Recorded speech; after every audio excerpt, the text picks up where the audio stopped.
My name is Rayo. We are here on the scene with Purpose TV. We are at the Artist Block in Greensboro, North Carolina, and I'm here with T. Walker. Yes, indeed. Could you introduce yourself? Tell us a little bit about you. I'm T. Walker, hip-hop artist, poet, gallery curator, co-founder of Soul Society, nonprofit for arts, culture, and economics. You know, it's all about community empowerment, but using those keys to really help us to be able to shift. Awesome. So how did you get Soul Society started? What was the spark? What brought it about? There were so many different sparks. Me being an artist, you know, and learning just how therapeutic the art was for me, you know what I'm saying, and how I could be intentional with my words. My brother having going through his different trials and tribulations, and just seeing our family structure, you know what I'm saying, and seeing that people didn't really have that, so we wanted to create an organization that really had that type of structure, you know what I'm saying, that people could feel that, but could learn and like build off of things as well, using our talents. And my talent was within the work realms of art, and that's an umbrella because there's so many things under that, but teaching other people that there's an umbrella to your gift, you know what I mean, so use it. Okay, so what was something that helped you to recognize your gift and capitalize on it? Really like just learning myself, you know, so like having conversations with my grandmothers, my grandfathers, my parents, you know, learning deeper about them, which was more learning about myself, because those are things that I come from, and like learning that these gifts that I have, of course it's a gift from God, but it came through the portals of my parents, my grandparents. So learning that, and it gave me more intention to what I do. It gave me more purpose. It gave me a different reason to use my gift other than be like, all right, I'm a dope rapper. Let me just out-rap everybody. Nah, like what can I really do with these words? You know, and then took it into our organization and turned it into workshops and things of that nature. Awesome. So that was part of it. So what would be your advice for someone who is up and coming as an artist and is trying to capitalize on their gifts a little bit more? What would you say to them as far as creating a expansive, you know, way to move with their gifts? I say experiment and collaborate. You know, me personally, I stayed away from poetry for so long because I thought it was like whack. You know what I'm saying? Until I, until I tried it, until I really got into it. And poetry opened up a whole nother world for me. You know, getting into art galleries opened up a whole nother world for me. And that was part of my experimental phases. And then collaborating with other people. And that was a process of learning. So it went deeper than me being a super dope rapper. It was part of me building a collective community of people who we could all draw inspiration from each other and create amazing events like the one we just had and experience. So that's what I would encourage people to do, and you'll find out more about yourself and your gift by doing that. You know, by just singing in the studio, and I was like, I'm not a singer. It helped me figure out how to use my voice in so many different ways. Even if I'm not singing, how can I use it and manipulate my voice to like get a certain message across with words? You know, so I'm gonna say experiment and collaborate. Those are the two major keys for me. Awesome. Well, thank you so much, T. Walker. I appreciate you. Thank you. Absolutely. And have a wonderful rest of your day. Thank y'all for tuning in. How you put everything together last night, how you sing it, you know what I mean? And even you was telling about how me, B-Rock, Kane had certain influences. I could see different things from like each person, you know what I'm saying? But it was really dope in the conversation me and my girl had about the love and lust piece immediately after. Like we went to the car straight after and like had this crazy, we sat there for a minute, missed the rest of the show. You know what I'm saying? And then came and chopped, but that was really dope. I got a whole lot more to chop it with you about, bro, but it was really dope. You know what I'm saying? Even in the beginning with the freestyle, that was no thing. You know what I'm saying? Even showing people mistakes, but you flowing right through it. Ain't nobody gonna remember that, bro. That thing was seamless, the way you did it and pieced it together. So I can tell you put some work into it and some heavy thought into it. That was real live, bro. Thank you. So I appreciate you sharing that with us. Yeah, that echoes a lot from T. Walker now. This is one of the top lyricists in Greensboro. We are also here with Born King. Please tell us a little bit about yourself. Feel free to introduce. Okay, so first and foremost, I go by my identity and what I'm manifesting over myself. I'm a king, I'm a leader, I'm a nation builder, and as well as I'm a student of life, and I'm continually to learn, and I got a lot of growing to do as well, but I understand that today I am laying out the foundation of a powerful future kingdom that we'll be building, a powerful village that we'll be building. So I'm just a student and educator, you know, lifetime learner, entrepreneur, and just a righteous leader, a rich righteous leader in the community. Thank you for that. We are at the Art of Paradigm Shifting and Economics, Group Economics event. Yes, the Dominant Thought, Soul Society, Group Economics, and Entrepreneurship Academy. So what was your biggest takeaway from today's event? Oh man, There was so many. I had to pull out my book of notes I just wrote, but one of the major things was just really embrace the present moment and be intentional about what you're doing and how you're using the present moment. Like, I like to talk about creating our future today, you know, so everything we're doing today, like if we eat healthy today, we're going to be healthy tomorrow. If we don't eat healthy today, we're going to be feeling that tomorrow. So understand that everything you do today is what's going to affect your results of tomorrow. So on top of that, just the fact that we got to embrace the process. A lot of us fall in love with the results, and we want to like aspire to be the end goal, but we don't always embrace the process and really study what it took to get in some of these positions to become some of these great figures and inspirational people that we aspire to be. Ultimately, the process is the most important thing, and how we organize our thoughts and our ideas and our plans. So make a plan and don't procrastinate. Work on that today. Well, thank you, King, for this interview. Thank you all. Greatly appreciated. Greatly appreciate y'all. Thank you so much. Yes. Yes. And we are and here. I'm gonna hug y'all too. All Right, that love. yeah, Y'all follow us at Soul Society NC. Follow Dominant Thought, Dominant_thought on IG, and just stay in tune. Let's connect. If you got any resources to share, please communicate, connect with us, and let's build. One Thank love. you. Peace. Yeah.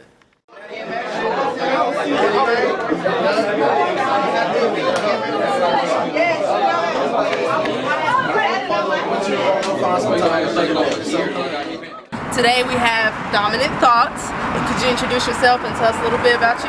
Yes, peace family. My name is Dominant Thought. Just simple terms. I know people have a lot of titles. I just consider myself a paradigm shifter, but I do equity consulting with many businesses, systems, and institutions. I am also a former educator, so I used to work in the education system, and also I have my own business. I have my own clothing line, and I also do personal consultations on showing people how they can market their brand, monetize their brand, or if they're just a community organizer, teacher, or any type of activist, I want to show them how they can be a better asset to the community.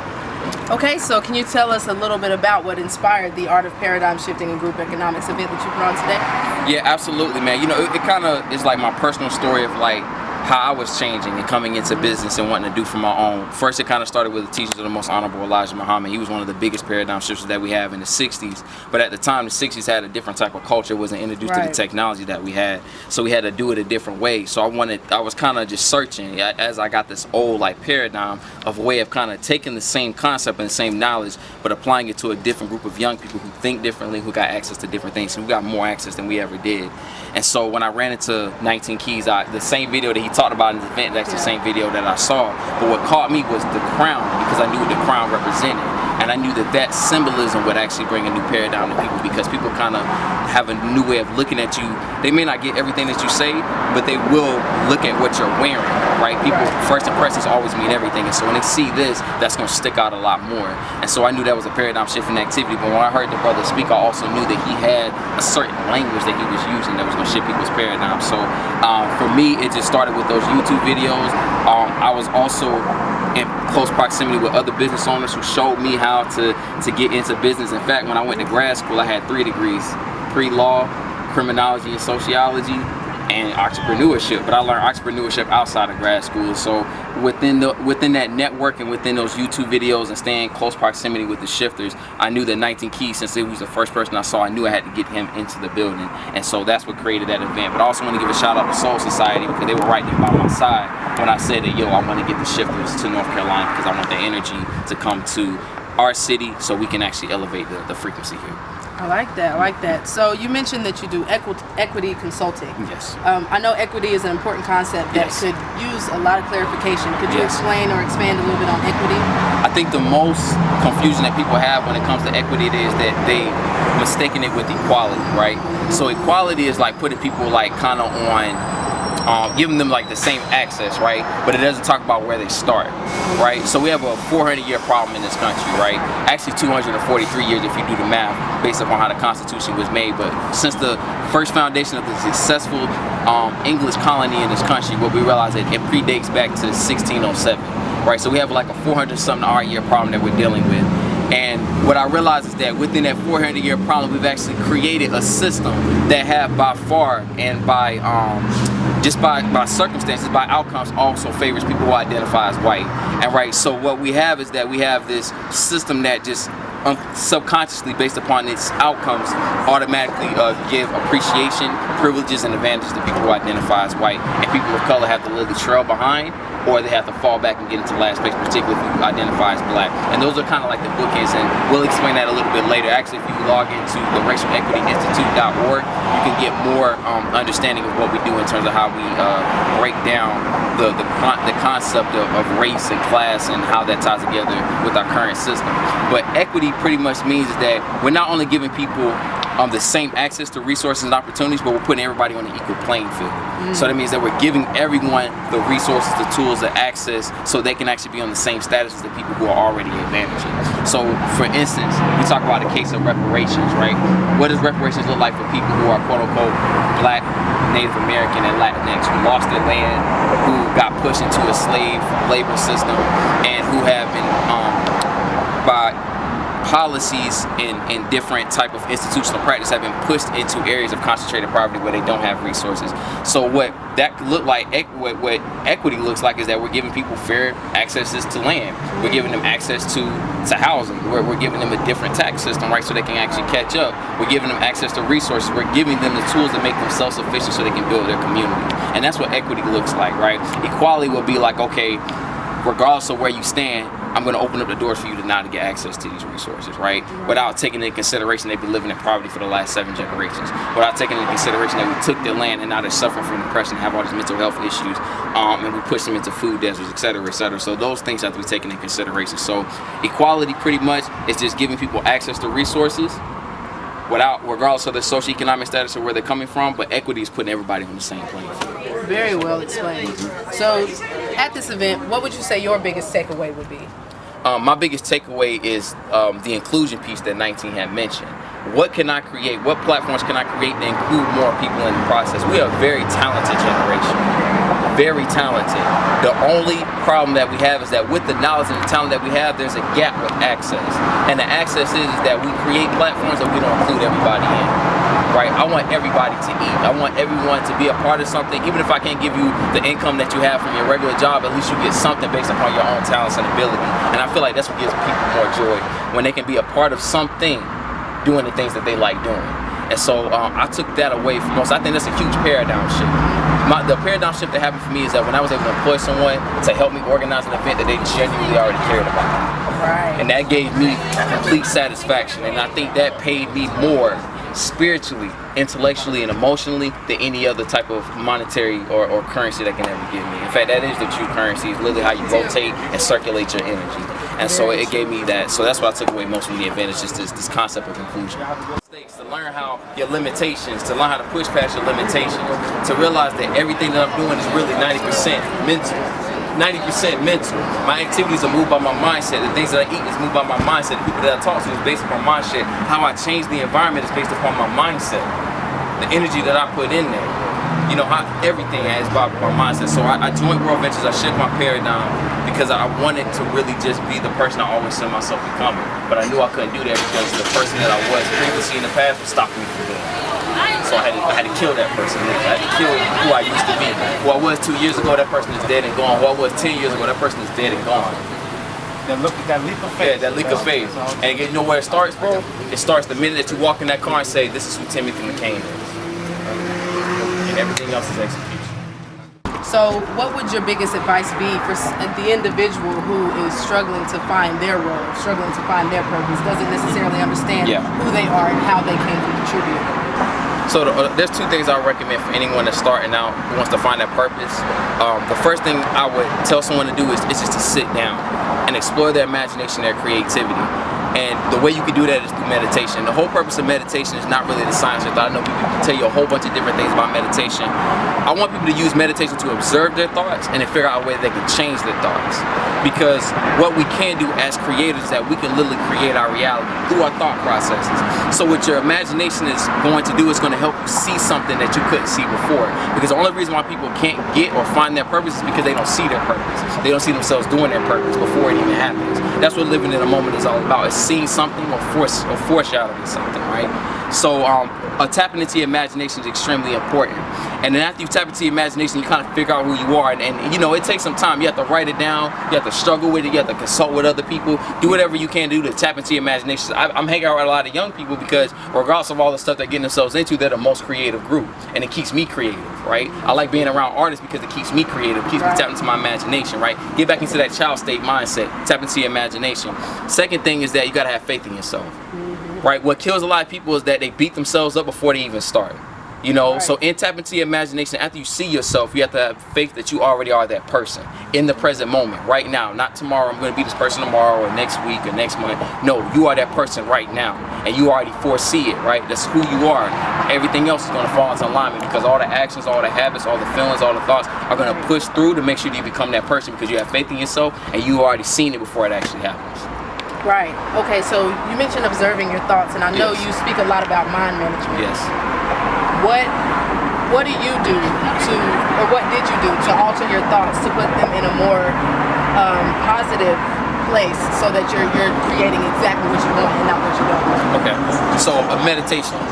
So I had to sit. You have to sit down because when we do something over a period of time, again and again and again, your body gets used to doing it. So it gets to the point when you do stuff or when you want to change your activity, your body's going to kind of alert you. It's going to send messages to your brain like, hey, you used to doing this around this time period. Like, you do this all the time. Like, why are you changing it up now? And then what it's going to do is that it's going to send messages to your body. Like, you have to justify all the thoughts that you have. So let's say you're used to eating something at a certain period of time, right?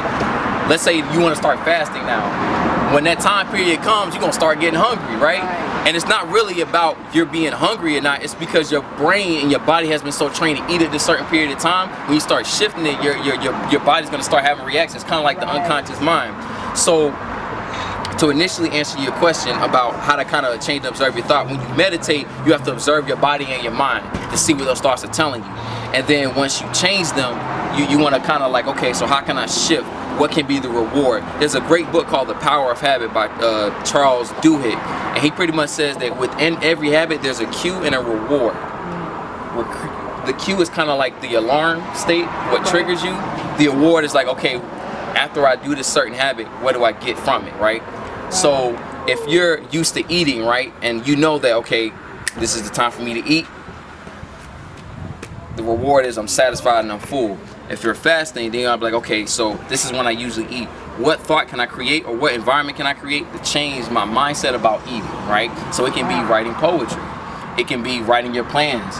It could be being around people who really care and love about you, right? Once you start getting the habit of doing that, the reward is that, oh, I'm satisfied. I may not be satisfied in terms of physically full, but I'm satisfied spiritually and emotionally, right? So you take the same habits, you just change the cue and the rotation. So that's what you do, right? And so that takes a lot of time because you have to really sit your body down and observe that, right? So that's what I recommend. Like any thought can be changed. We have over 60,000 thoughts that go through our mind, right? 90% of those thoughts are literally thoughts you had yesterday, the day before, last week, and the month before that. So in order for you to change all 60,000 of those thoughts, right, you have to sit down and observe them. And it takes a long time to do that, and that's what scares a lot of people because now they're responsible for their own mind. Right, that is very powerful, powerful. Thank you, brother, for this interview. Thank you so much, and thank you for tuning in. And we'll see you next time on The Scene with Purpose TV. Shift that mind, bro. Get crowned.